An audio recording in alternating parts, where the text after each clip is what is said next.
94 ವರ್ಷಗಳ ಇತಿಹಾಸದಲ್ಲಿ ಇದೇ ಮೊದಲ ಬಾರಿಗೆ ಜೂನ್ ತಿಂಗಳಲ್ಲೇ ಕೆಆರ್ಎಸ್ ಡ್ಯಾಂ ಭರ್ತಿಯಾಗಿ ದಾಖಲೆ ನಿರ್ಮಿಸಿದೆ. ರೈತರ ಜೀವನಾಡಿಯಾದ ಮಂಡ್ಯದ ಶ್ರೀರಂಗಪಟ್ಟಣ ತಾಲೂಕಿನಲ್ಲಿರುವ ಕೃಷ್ಣರಾಜಸಾಗರ ಜಲಾಶಯವು ಇದೇ ಮೊದಲ ಬಾರಿಗೆ ಜೂನ್ ತಿಂಗಳಲ್ಲೇ ಸಂಪೂರ್ಣ ಭರ್ತಿಯಾಗಿದ್ದು ರೈತರ ಸಂತಸ ಹೆಚ್ಚಿಸಿದೆ. ಈ ಬಾರಿ ಕಾವೇರಿ ಜಲಾನಯನ ಪ್ರದೇಶದಲ್ಲಿ ಮುಂಗಾರು ಮಳೆ ಉತ್ತಮವಾಗಿ ಸುರಿದ ಕಾರಣ ಡ್ಯಾಂ ಜೂನ್ನಲ್ಲೇ ತುಂಬಿದೆ. ಕೆಆರ್ಎಸ್ ಅಣೆಕಟ್ಟೆ ಭರ್ತಿಯಾಗಿರುವ ಸಂಭ್ರಮದ ಅಂಗವಾಗಿ ಸೋಮವಾರ ಅಂದ್ರೆ ಜೂನ್ 30ರಂದು ಬೆಳಗ್ಗೆ 11ಕ್ಕೆ ಮುಖ್ಯಮಂತ್ರಿ ಸಿದ್ದರಾಮಯ್ಯ ಅವರು 4ನೇ ಬಾರಿಗೆ ಬಾಗಿನ ಅರ್ಪಿಸಲಿದ್ದಾರೆ.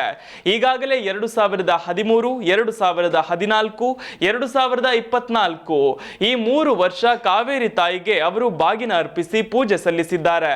ಇದೀಗ 4ನೇ ಬಾರಿಗೆ ಸಿದ್ದರಾಮಯ್ಯ ಬಾಗಿನ ಅರ್ಪಿಸಲಿದ್ದಾರೆ.